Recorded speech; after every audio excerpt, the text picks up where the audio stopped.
Saudara-saudari, pada pagi hari ini, pada hari ini kita mulai lagi dalam siri Holy Spirit, Roh Kudus, mengenal Roh Kudus. Nah, Roh Kudus yaitu pribadi Allah. Kita menyembah satu Allah dalam tiga pribadi, the triangle, Allah Bapa, Allah Anak, dan Roh Kudus. Pribadi Allah, Allah yang Maha Kuasa, Maha Dia, Maha Tahu. Itulah Allah kita. Roh Kudus adalah pribadi Allah yang ketiga dalam kategori kita, Allah Bapa, Allah Anak, dan Roh Kudus. Mereka sama-sama Allah, satu Allah, tapi dalam tiga pribadi. Roh Kudus melakukan banyak perkara, dan semuanya hanya ada satu tujuan, untuk memuliakan Tuhan Yesus Kristus dan membuat Tuhan Yesus Kristus, hadirat Tuhan Yesus Kristus sungguh nyata kepada kita. Pekerjaan Roh Kudus. Saya ulangi, Roh Kudus melakukan banyak perkara, semua perkara, tetapi dengan satu tujuan, memuliakan Tuhan Yesus Kristus, projecting Jesus Christ. Itu peranan dia. Yang kedua, menyatakan, melakukan, membuat Tuhan Yesus hadiratnya nyata di dalam kita, kepada kita. Pekerjaan Roh Kudus. Dia membawa conviction of sin. Dalam Yohanes 16:8, pekerjaan Roh Kudus include conviction, kesadaran dalam hati manusia akan dosa. Regeneration, memulihkan. Assurance of salvation, memberi kepastian dalam roh kita, pasti selamat. Kita tidak ragu-ragu. Itu pekerjaan Roh Kudus, meyakinkan, giving us the assurance of salvation. Enlightenment, transformation, membentuk pribadi orang Kristen. Dan fruitfulness, dialah yang bekerja dalam diri orang Kristen, menghasilkan buah-buah Roh Kudus. Seperti dalam Galatia 5 ayat 22-23. Itu pekerjaan Roh Kudus dalam hidup orang percaya. Dan juga memberi karunia-karunia, gifting, kepada orang percaya supaya menjadi pelaku firman Tuhan. Dia memberi gifting, dan dia juga empowerment, seperti dalam Kisah Rasul 1 ayat 8. Apabila Roh Kudus turun atas kamu, kamu akan diberi kuasa untuk menjadi saksi-saksi Kristus di seluruh dunia, Yerusalem, Samaria, dan all Judea until the end of the age. Itu pekerjaan Roh Kudus. However, all this work, semua pekerjaan ini are for one reason, to glorify Jesus Christ, memuliakan Yesus Kristus, and make this power, make this person real to us. Pekerjaan Roh Kudus. Nah, siapa Roh Kudus? Roh Kudus adalah pribadi Allah. Pribadi Allah yang ketiga. Di dalam penciptaan, Genesis 1 ayat 1 dan seterusnya, kita lihat the triangle at work. Allah Bapa, Allah Anak, Roh Kudus dalam penciptaan, in the power of creation. Pada mulanya Allah menciptakan langit dan bumi. Bumi tidak berbentuk dan kosong. Kegelapan menyelimuti permukaan samudra, dan Roh Allah, Roh Kudus, Roh Allah melayang-layang di atas permukaan air. Berfirmanlah Allah. Di sini kita lihat berfirman Allah. Baiklah kita menjadikan manusia menurut gambaran dan rupa kita. Mereka akan berkuasa atas ikan-ikan di laut, dan atas burung-burung di udara, dan atas ternakan, dan atas seluruh bumi, dan atas segala jenis binatang melata yang melata di muka bumi. Di dalam penciptaan, pribadi Allah Roh Kudus berkuasa, tanggung jawab dia berkuasa. Dia melayang di permukaan samudera raya. Kita lihat di di dalam pencipta Allah terlihat dalam 3 pribadi bekerja. Tapi satu Allah dan 3 pribadi. Bagaimana dilakukannya? Dia Allah. He can do anything. Virgin birth, dia juga yang menyatakan pribadi Allah kepada manusia dengan nyata adalah Tuhan Yesus. Karena dia datang dari surga dalam rencana Allah menjadi penebus dosa manusia. Dia menyatakan siapa Allah itu dalam dirinya. Kita akan lihat pribadi Roh Kudus bekerja dengan Allah anak dalam misinya menjadi penebus dosa, menjadi juru selamat dunia ini. Roh Kudus membangkitkan Kristus daripada kematian kembali ke surga. So pribadi Allah, 3 pribadi Allah bekerja dalam penciptaan dan dalam karya penyelamatan manusia dan juga kedatangan Yesus Kristus. Pengangkatan gereja, pribadi Allah bekerja. So siapa Roh Kudus? Roh Kudus adalah Allah, pribadi Allah yang ketiga yang ada sekarang di bumi ini. Setelah Yesus balik ke surga, Roh Kudus datang. Roh Kudus adalah pribadi Allah. Oke, saya ulangi, misinya adalah memuliakan Tuhan Yesus dan menyatakan kehadiran Tuhan, kuasa Tuhan kepada kita dengan nyata.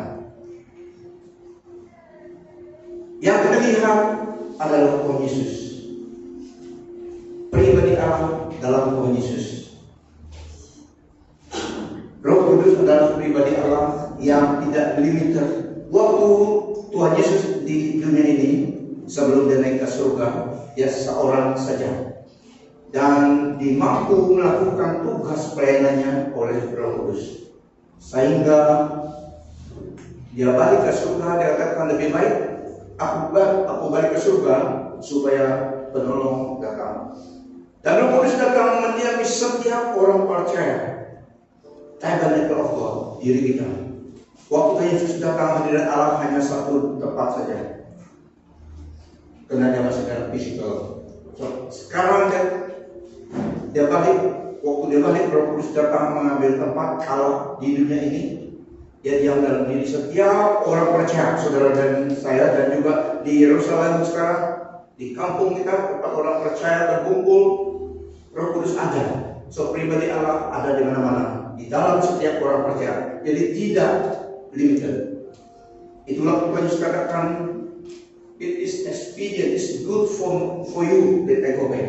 Lebih baik daripada kepadamu aku balik supaya dia datang. Pribadi Allah di dunia ini adalah Roh Kudus yang sekarang di dunia ini. Waktu Tuhan Yesus dibaptis di Yordan, mulai itu Roh Kudus menyatakan dirinya bersama dengan dia. Dari situlah dia mulai pelayanan.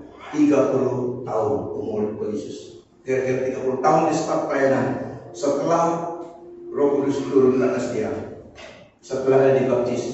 Matius 3 ayat 16-17. Setelah dibaptiskan, Yesus keluar dari air dengan segera. Lalu terbukalah langit, dan dia melihat Roh Allah turun seperti burung merpati ke atasnya. Kemudian kedengaran suara dari surga, inilah anakku yang kukasihi, dan dengannya aku berkenan. Kita lihat sekali lagi, 3 pribadi Allah bekerja. Allah Bapa bersuara dari surga, Tuhan Yesus di bumi, Roh Kudus turun ke atas dia, menyatakan kepada dunia. So kita lihat Roh Kudus datang, empower Tuhan Yesus supaya dia start pelayanannya. Dari tahun 1 sampai 29 memang dia adalah anak Allah, anak manusia, Yesus Kristus. Tapi dia belum start pelayanan. Setelah dia baptis dan Roh Kudus tinggal pada dia bersama dengan dia start pelayanan. Dan Roh Kudus memimpin dia sebelum dia buat pelayanan. Roh Kudus memimpin Tuhan Yesus pergi ke padang gurun untuk dicobai iblis. Harus diberi peluang pada iblis menguji anak Allah, menguji Allah pencipta iblis itu, Lucifer. Matius 4 ayat 1-2. Maka Yesus dibawa oleh Roh ke padang gurun untuk dicobai iblis. Dan setelah berpuasa 40 hari dan 40 malam, akhirnya lapar Yesus. Nah, waktu itu dia masih dalam tubuh seperti kita. Setelah dia diuji, dia kembali pada padang gurun penuh dengan kuasa dan authority kuasa Roh Kudus.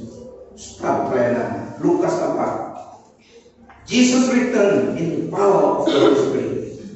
Daripada padang gurun. Lukas 4:1-13-20-21. Yesus yang penuh dengan Roh Kudus kembali dari sungai Yordan, lalu dibawa oleh Roh Kudus ke padang gurun. Sesudah iblis mengakhiri semua pencobaan itu, ia mundur daripadanya dan menunggu waktu yang baik. Nah, iblis mundur menunggu waktu yang baik. Iblis adalah seperti singa yang mau restless. Dia cari peluang untuk menggoda, mencobai manusia, termasuk Tuhan Yesus. Setelah dia gagal pada first encounter itu, dia meninggal Tuhan Yesus untuk cari peluang pada masa yang lagi. Iblis adalah seperti singa yang bengau, tapi dia bukan singa. Dia seperti singa yang bengau karena ada restless, cari peluang untuk menggoda manusia. Dalam kuasa Roh kembalilah Yesus ke Galili dan tersiarlah kabar tentang dia di seluruh daerah itu. Sementara itu ia mengajar di rumah-rumah ibadat di situ dan semua orang memuji dia. Ia datang ke Nazaret tempat ia dibesarkan, dan menurut kebiasaannya pada hari Sabat ia masuk ke rumah ibadat lalu berdiri hendak membaca dari Alkitab.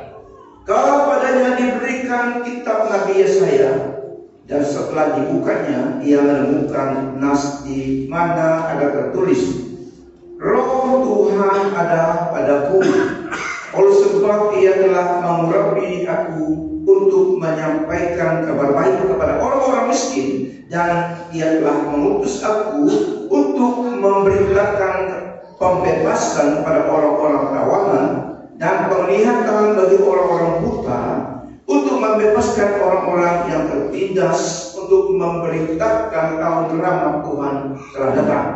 Kemudian ia menutup kitab itu, memberikannya kembali kepada pejabat, lalu duduk, dan mata semua orang dalam rumah ibadat itu tertuju kepadanya. Lalu ia mulai mengajar mereka, katanya, pada hari ini genaplah nas ini sewaktu kamu mendengarnya. Nah, waktu itu Tuhan Yesus start pelayanan. Setelah kembali kepada gurun, setelah pelayanan dipenuhi dengan kuasa dan Roh Kudus menyertai dia. Kisah 10:38. Kamu tahu tentang segala sesuatu yang terjadi di seluruh tanah Yudea, mulai dari Galilea sesudah baptisan yang diberitakan oleh Yohanes, yaitu tentang Yesus dari Nazaret, bagaimana Allah mengurapi dia dengan Roh Kudus dan kuasa. Dia yang berjalan berkeliling sampai berbuat baik dan menyembuhkan semua orang yang dikuasai iblis, sebab Allah menyertai dia. Nah, Allah menyertai Tuhan Yesus, telah diurapi oleh Kudus. Dialah yang nampak, pribadi Allah yang nampak kepada manusia, kemudian Tuhan Yesus yang telah diurapi, dipenuhi oleh Roh Kudus. Sekali lagi saya ulangi, peranan Roh Kudus, Ministry of the Holy Spirit, adalah yang pertama memuliakan Tuhan Yesus, to glorify Jesus, dan menyatakan make Jesus real to you and me. Make Jesus real, hadirat Tuhan nyata kepada orang percaya. Roh Kudus adalah pribadi Allah. Pada suatu ketika dulu, as a young Christian, waktu saya dalam firman Yesus dan dalam perjalanan sebelum dipanggil untuk full time, masih kerja-kerja camp, pengalaman dengan Tuhan, pribadi Allah, Roh Kudus, walaupun kita tidak dapat lihat Dia, kita dapat mengecam hadiratnya. Suatu ketika dia memeluk saya dalam satu keadaan. Pada masa itu dia menjaga saya supaya tidak membuat perkara yang dia memuliakan Tuhan. Dia sepertinya seorang memeluk. You can feel the warmth of His presence. Tapi kita waktu dia memeluk itu, yang kita ingat ada Tuhan Yesus. Roh Kudus menyatakan hadirat Tuhan Yesus real kepada kita, supaya kita dapat mengalami that tangible of God divine presence. Memeluk kita, meskipun kita dapat lihat, tapi kita dapat merasa kalau dia melakukan demikian. Dia adalah pribadi Allah Israel, God, Holy Spirit is God. Allah adalah roh, manusia adalah fisik. Allah adalah immortal, manusia adalah mortal. Kita diciptakan dan fana, tubuh fana. So, Roh Kudus adalah pribadi Allah yang menyatakan hadirat Yesus. Make Jesus real to you and me. Seperti kawan, seperti sahabat kita, beserta kita. Never leave us. Dan sekarang firman Tuhan katakan dia diam dalam diri orang percaya. So pada masa itu seperti kawan, seorang kawan yang memeluk menangani, jadi dia tenang. Saya merasa hadiratnya, the warmth of His presence. Dan pada suatu ketika dulu waktu kami pergi melawat, wah ini orang bagian sidang. Jadi apa yang kita tahu dari firman Tuhan itu nanti disiapkan. Kami berdoa dan akan pergi. Hadiratnya memberi saya keyakinan. Karena saya khotbah pada malam itu lawatan itu. Tapi kita mau pergi, jadi kami berhubungan pergi. Siang dan malam. Lawatan dari karena ada kelompok kami di bagian dulu. Jadi waktu itu kami pergi itu yang hubungan yang ada. Jadi pada masa itu saya berdoa, Tuhan bagaimana? Aku juga kita benar tidak biasa tiba-tiba depan gereja nanti khotbah, sedangkan kita ini dari timbel cuma ada kelompok kecil kita menyembah Tuhan, baca firman Tuhan once a week, malam hari 3. Dan sekarang ini on fire dalam hati buku melawat. Begitu mati sudah. Ada 2 kali saya berbal mati. Ada orang mati sini. Karena dia dekat. Pakai dulu. Ada kawan saya sudah meninggal. Sudah balik kepada Tuhan. Waktu itu saya dekat, jadi saya selalu pergi.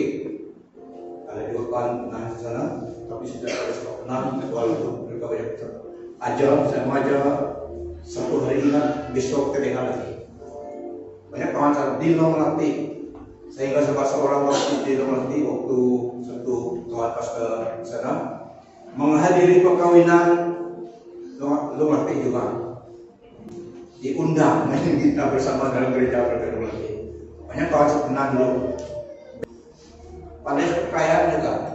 Ada staf ajar tenang, ingat sekejap tidak ingat lagi. Roh Kudus is a person, spiritual person, pribadi Allah. Dialah yang memberi kita kehausan keinginan untuk menyembah Tuhan Yesus. So, Roh Kudus adalah Allah, pribadi Allah, menyatakan kebenaran dan menghadirkan presence Tuhan Yesus kepada orang percaya. Jadi itu yang pertama, peranan Roh Kudus memuliakan Tuhan Yesus dan beserta kita. Itu peranan dia, walaupun dia Allah, tapi peranan dia adalah memuliakan Tuhan Yesus. Peranan Allah Bapa adalah giving instruction saja, Kita perlu seorang penebus. Manusia telah jatuh dalam dosa. Caranya adalah harus ada penebus dosa. Siapa yang akan pergi? Dan sudah kata, siapa yang pergi? Dia menyelesaikan tugasnya, dia balik ke surga. Roh Kudus kembali, dia akan menjadi setiap orang percaya. So, pernah Roh Kudus menggunakan Tuhan Yesus. Yohanes 16:12. Ada banyak lagi yang ingin kukatakan kepadamu, kata Tuhan Yesus kepada anak muridnya. Ada banyak lagi yang ingin kukatakan kepadamu, tetapi kamu belum berupaya menerimanya. Tetapi apabila Dia, yaitu Roh kebenaran, datang, Dia akan membimbingmu ke arah segala kebenaran. Roh itu tidak akan mengatakan sesuatu menurut kehendaknya sendiri.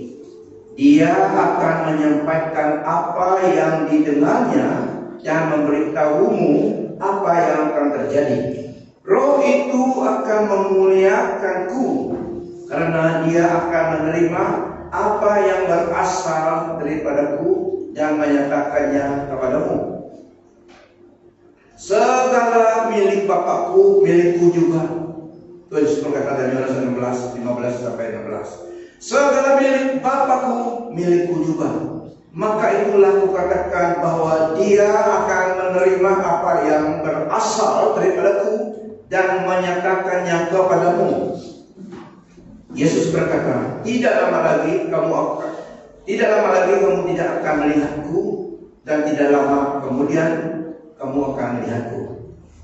Roh Kudus peranannya adalah demikian. Allah satu dalam tiga pribadi. Itulah namanya Allah. Kalau manusia dapat mengerti sepenuhnya siapa Allah, manusia lebih daripada Allah. So apa yang Tuhan Allah kita menyatakan kepada kita dalam firman-Nya cukup untuk kita diselamatkan.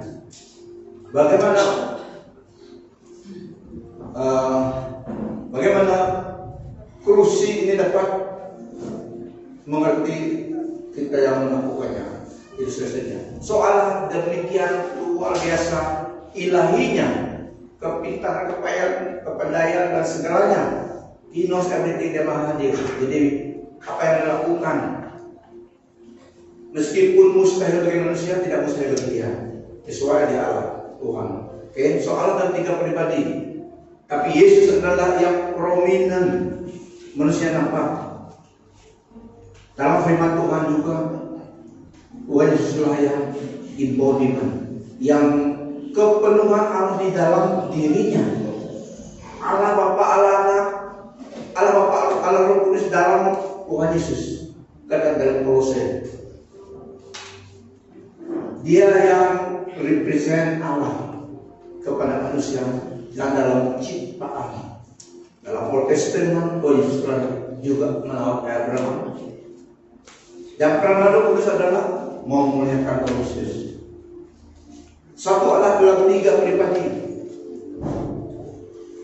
Kalau kita senang berpikirkannya, Allah Bapa, Allah Anak, Allah Roh Kudus satu. Untuk melakukan tugas ini, saya berfirman. Firman Tuhan juga katakan Yohanes 1, pada mulanya adalah firman. Firman itu bersama-sama dengan Allah. Firman itu adalah Allah. So perkataanku, melakukan itu Tuhan Yesus, tapi sama. So diberikan sampai dan kuasa yang mampukan semuanya itu Roh Kudus. Untuk senang mengerti pribadi Allah yang dapat dalam pikiran manusia, lihatlah matahari. Matahari sebenarnya Allah. Sinarannya Tuhan Yesus. Hangatnya Roh Kudus. Walaupun tidak setepat-tepatnya, tapi itu menolong kita mengerti betapa dasarnya Allah kita. Tuhan Yesus datang dalam rahim seorang virgin. Bagaimana dimungkinkan? Because He is God. Cukuplah dalam Alkitab untuk kita supaya kita diselamatkan.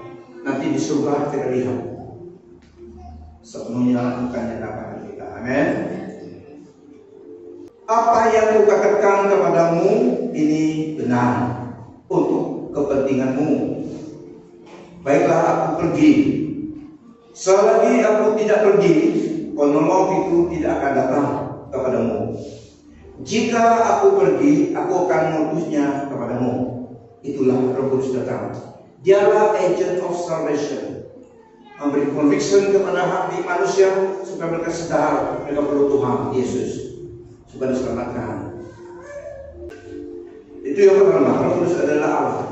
Dan juga peran Roh Kudus adalah setelah memberi conviction, teguran, kesadaran dalam hati manusia supaya mereka bertobat dan menerima Yesus sebagai Tuhan dan Juru Selamat pribadi mereka, dan mereka ini orang percaya dikumpulkan oleh Roh Kudus masuk dalam satu keluarga Kristus, keluarga Allah, the body of Christ. Ini peranannya, you and me. Setiap orang percaya incorporated. Pekerjaan Roh Kudus adalah incorporated, mengumpulkan orang yang percaya pada Yesus dalam tubuh Kristus. Satu dalam tubuh Kristus. Itu pekerjaan Roh Kudus. Memimpin, membawa orang, mengumpulkan orang percaya masuk dalam tubuh Kristus. Pekerjaan dia. 1 Korintus 12:12-14. Sebagaimana tubuh yang satu mempunyai banyak anggota, tetapi semua anggota itu merupakan satu tubuh. Demikian juga Kristus. Oleh satu Roh kita semua telah dibaptiskan ke dalam satu tubuh, baik orang Yahudi maupun orang Yunani, baik hamba maupun orang merdeka, dan semua telah disuruh minum ke dalam satu Roh yang sama. Tubuh bukan hanya terdiri daripada satu anggota, tetapi banyak anggota. Oke, kita dimasukkan di dalam tubuh Kristus. Satu tubuh,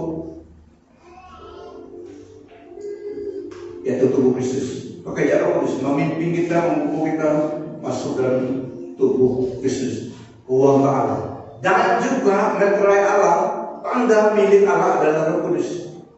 Diberikan kepada setiap orang yang percaya pada Yesus, yang menerima Yesus sebagai Tuhan dan Selamat. Yang diberikan tanda adalah job Allah. Job Allah adalah Roh Kudus. Sesiapa yang tidak memiliki Roh Kristus, Roh Kudus, bukan milik dia. So,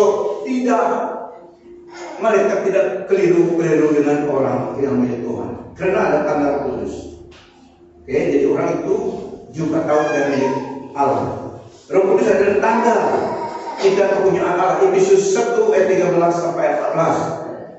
Kamu juga dalam Kristus setelah mendengar kata kebenaran, yaitu Injil tentang penyelamatanmu, dan dalamnya setelah mempercayainya kamu telah dimeterai dengan Roh Kudus yang dijanjikannya, yang menjadi jaminan bagi warisan kita hingga penebusan orang yang dimiliki Allah. Segala puji bagi kemuliaan-Nya.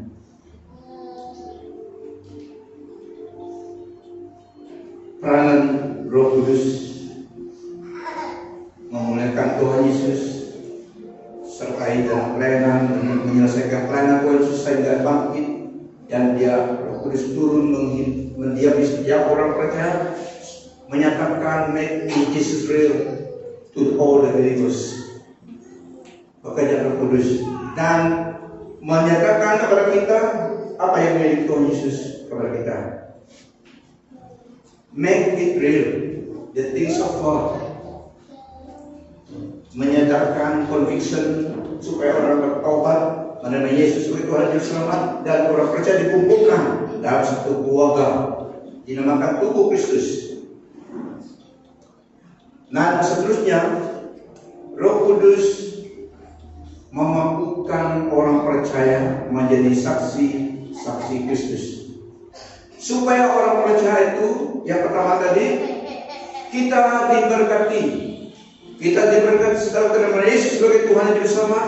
Kita diberkati dan Allah Roh Kudus memimpin kita masuk dalam satu keluarga. So di situ kita diberkati. Tetapi untuk melayani Tuhan, untuk menjadi berkat bagi orang lain. Yang pertama tadi kita diberkati oleh Tuhan, diselamatkan dan masuk dalam keluarganya. Tetapi untuk menjadi berkat, menjadi saksi Kristus, keluar ke dunia, keluar di antara orang yang tidak percaya, supaya menjadi saksi Kristus di mana-mana. Dan kita dilengkapi oleh Roh Kudus. Dialah yang equipping for service. Dialah yang mengurapi kita. Tuhan Yesus membaptis dalam Roh Kudus. Untuk kita menjadi orang percaya, untuk menjadi saksi ke orang tidak percaya tadinya, di mana-mana memenang jiwa. Kita dilengkapi oleh Roh Kudus. Kisah Rasul 1 ayat 8. To be Christ witness to the world, kepada orang yang belum kenal Tuhan. Kita perlu kuasa urapan Roh Kudus. Yang pertama tadi kita diselamatkan, kita diberkati untuk menjadi berkat bagi orang lain, orang yang tidak percaya, supaya mereka datang berhubungan. Kita dilengkapi oleh Roh Kudus supaya dimampukan. Tetapi kamu akan menerima kuasa apabila Roh Kudus datang ke atasmu, dan kamu akan menjadi saksiku di Yerusalem, di seluruh Yudea dan Samaria, bahkan sampai ke ujung bumi. Menjadi berkat bagi orang lain. Roh Kudus empower us, enabling. Kita perlu enabling of the power Spirit to the world, supaya menjadi pelaku firman Tuhan. Amen.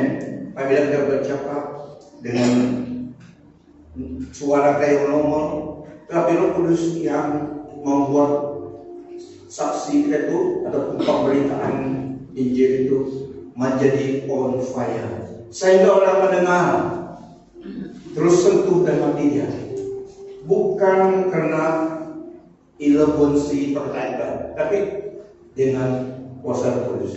Itulah pentingnya. Jadi dia yang pakai kita menjadi saksi Kristus, melengkapi kita, dan dia bekerja dengan kita, dan kata-kata yang terucapkan itu make sense ke dalam hati orang mendengar, supaya mereka sedang, karena ada power, ada kuasa itu, anointing itu menyentuh hati mereka, mereka dapat bertobat. Pengalaman sekali saya udah waktu bawa mulai minyak dulu dari Temala, tahu Temala dulu, Temala yang dulu, kalau Temala sekarang mungkin berubah. Bahwa sudah isi minyak dalam tank itu dan mau balik ke batas. Ada seorang kawan, orang Indonesia, tidak saya jumpa lagi. Chainsaw operator. Kawan saya mau pergi ke blok kene, itu saya. Tapi masa itu memang saya selalu bersaksi karena saya pikir saya orang percaya. Setelah on fire dan pekerjaan, kesempatan melalui Tuhan adalah menjadi saksi Kristus. Dan dia ikut saya dalam rolling minyak itu naik. Waktu dalam perjalanan saya cerita tentang Injil kepada dia. Saya tahu dia kenyang. Biasanya kalau orang kaya kenyang, riban, spesial kayanya, memang orang Kristen. Jadi saya silang, saya sharing. Penting sekali dalam hidup ini. Kita pasti bersama something like that. Saya sharing Injil kepada dia. Waktu saya sharing sedang driving di sebelah sana, ternyata menangis dia. Gitu deh, Pak. Mula-mula saya pikir suara apa? Tunggu, dia menangis betul. Chainsaw operator, tembang kayu di blok sedang menangis terlihat. Baik, kenapa ada nangis? Dalam hati saya terus. Karena sebelum saya menginjil orang, saya berdoa sekitar Tuhan, saya akan bersaksi pada orang ini, Roh Kudus tolong. Jadi pas itu, jadi setelah sedang Roh Kudus sedang menyapa hati dia dengan sharing itu tadi. Menangis dia, saya bilang ini Tuhan bekerja. Seterus makin. Ada kitab saya dan mereka kita kecil. Waktu itu tidak ada ada kitab. Semua memang buku ya. Keluar kami pergi bawa satu pokok di tepi jalan, panas hari Pak, siang hari itu. Jadi saya sharing. Jadi dia sharing kenapa ada sharing terus, kalau sharing kenapa kamu menangis sedih, saya sharing dengan Tuhan Yesus. Dia sudah ada dia datang, saya datang di keluarga Kristen tapi belum pernah menyerah hidup saya pada Tuhan. Saya nggak datang di Indonesia bekerja, belum juga terima Tuhan dari hidup saya, belum begitu lagi. Kuasa pemimpinnya dia Salvation Prayer of Sinners. Saya bertobat dan aku bersyukur selama sekian menerima Tuhan atau Tuhan. Saudara terima Tuhan. Dalam waktu itu dia beli pada rokok ya juga, ada rokok. Jadi dia sedang jadi tidak boleh lagi. Jadi saya bilang itu hari yang 6. Saya belum baptis, dia bilang saya sudah terima Tuhan di bawah rokok itu. Oh macam ini, nanti ada kawan salah satu pastor di luar lagi sudah dipanggil pulang udah bapak ini lama sudah. Ini kisah lama bertahun-tahun. Kita pergi jumpa dia di Lomati sana, cari dia besok boleh baptis di gereja Lomati sana, boleh dia. Dan ada pulang Indonesia, tapi sebelum pulang dan mau baptis dulu sudah terima Tuhan. Masih ada siswa dalam kereta. Kita pakai sampai di Belanda. Tempat saya itu di atas lagi, Kuala Layu sana. Tapi di camp Siniang juga. Tidur di Belanda kedua dan Lomati, gereja Lomati sebelah sana. Sampai kami Belanda terus pergi sahabat pergi jumpa itu Pak Pesta. Cari dari rumah Pesta. Ada orang di rumah tidak ada. Mana? Tanya dalam pengganti Lomati. Mana Pesta? Di kebun dia bilang. Hampir sama Pedok Jesi juga kemarin di kebun. Pergi kebun karena kebun dari bawah sana. Pergi lah kami bawah. Oh dia sama istri untuk kebun. Sekian peneliti. Jadi di satu saudara kita yang baptis sudah terima Tuhan tadi di bawah pokok tengah jalan tadi sudah terima Tuhan. Bagus tuh dia bilang. Tapi yang baptis seluruh orang Indonesia dapat kamu yang itu kita besok. Boleh dia bilang. Boleh. Kebaktian pukul 9 kan. Nanti pas kebaktian mau baptis lah di sungai Belalang. Pas itu kami dua tidur sana. Pergi rumah Pesta minum kopi dulu, lepas itu balik. The next day hari Minggu pergilah, sudah kebaktian. Lepas itu sudah kebaktian turun sungai lah. Itu sungai Belanda tidak besar waktu itu. Jadi ada orang yang pergi berenang sebelah sana, ada yang sebelah sini.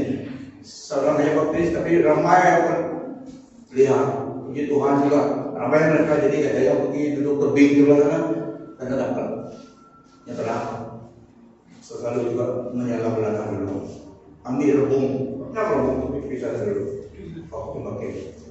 Sudah baptis waktu sekolah, jadi the next day kami hari Sabtu, kami dua pergi camp jalan sana, kalau lain 1-2 jam lagi pergi atas, dan lepas itu dia ikut mandul sekolah, lepas itu tidak senyum pada lagi.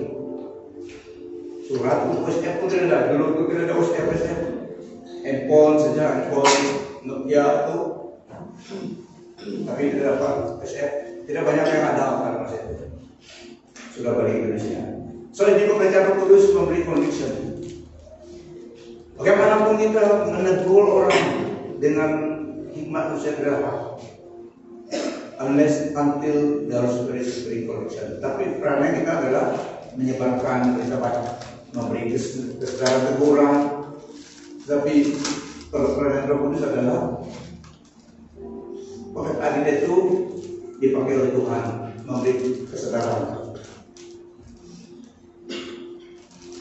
Peran Roh Kudus equipping believers for service. Saudara dan saya, memang semua kita dipenuhi dengan kejidian. Semua kita ada Roh Kudus dalam diri kita.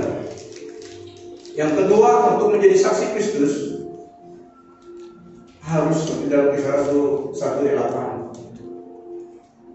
The power of the Spirit come upon us. Ada yang katakan second blessing. Tapi inilah pekerjaan Allah. Sebelum dia mengirimkan mengutus tenteranya, saksinya harus dilengkapi. Dan suruh begitu saja. Tuhan Yesus juga tidak suruh begitu saja. Dia sebelum dia melakukan pelayanannya Roh Kudus. Setelah ada baptis Roh Kudus atas dia. Itu juga kita. Firman mengatakan, itulah peran Roh Kudus. Pertama memang kita diberkati karena kita diberi dengan Roh Kudus menandakan kita menjadi Allah. Untuk kita menjadi berkat bagi orang menjadi seperti Kristus, kita harus terima kuasa Roh Kudus itu. So ini peranan dia melengkapi kita, memberi kita kekaruniaan dan juga pekerjaan kita itu dipakai.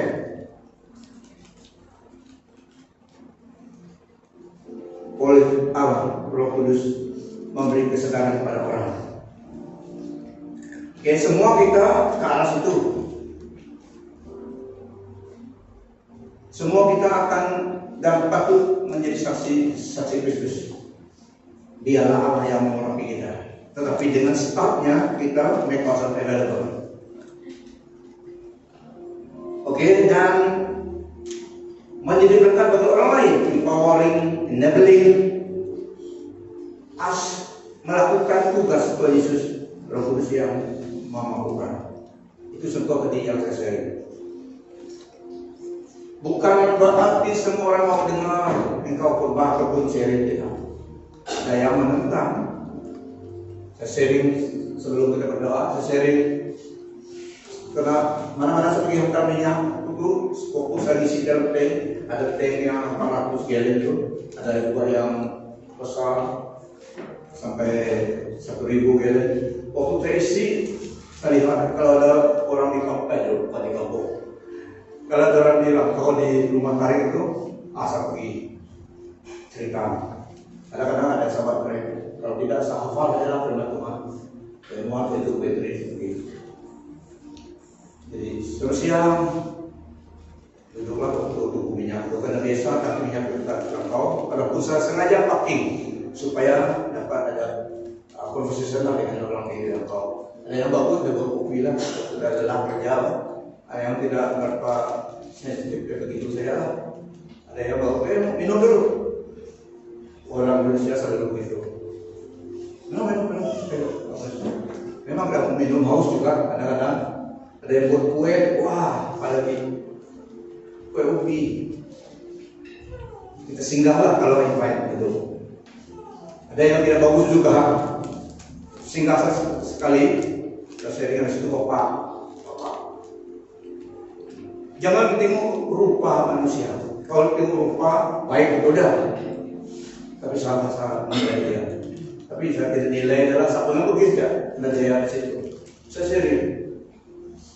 Saya sering tentang Tuhan Yesus dan akhir zaman dan tentang pertobatan dengan hukuman kekal neraka. Mungkin dia menjadi marah, menjadi takut. Dari parang, si tenang. Depan saya dia mengasah parang itu. Sapun kemana ini? Saya di kabar baik dia mengasah parang kemana aja.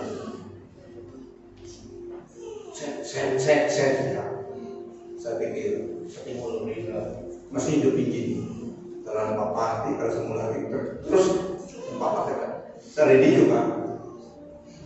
Itulah kalau pelayanan dengan orang yang rasuk, jangan tutup mata kalau berdoa ke mereka. Mana kau udah tumbuk kamu, oke? Seperti pelayanan lebih berat. Jangan terlalu Yesus, kamu tidak tengok. Mana udah tumbuk kamu tidak dapat blok. Kamu juga pernah pikirkan. Jadi begitu. Masa itu saya firman Tuhan. Anggaplah dia aspal yang saya tidak panjang lah sharing saya akan ada masa parah itu. Oke, sama siapa saja dulu.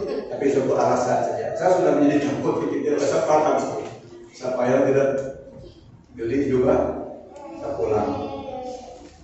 Ya, tapi itu tidak menghalangi jadi saksi Kristus. Pengalaman dalam hidup ini, dalam perjalanan ini, itulah yang memberkati kita supaya juga kita sharing kepada orang lain, memberkati orang lain. Seperti yang sekarang ini saya sharing ini untuk memberkati kamu, menggerakkan kita.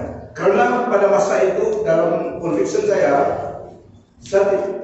semua kita melayani Tuhan. Jadi itulah tempat saya melayani Tuhan. Saya tidak planning untuk full time. Karena kita bekerja di gereja juga terjadi bukan kampung. So banyak juga pengalaman yang demikian. Bahwa orang baptis pergi kampung karena kita tidak pastor, cuma ke sharing. Tapi ada orang datang suruh mereka mau terima Tuhan karena mereka tahu kita seperti tahu kita yang saksi Kristus di dalam camp itu.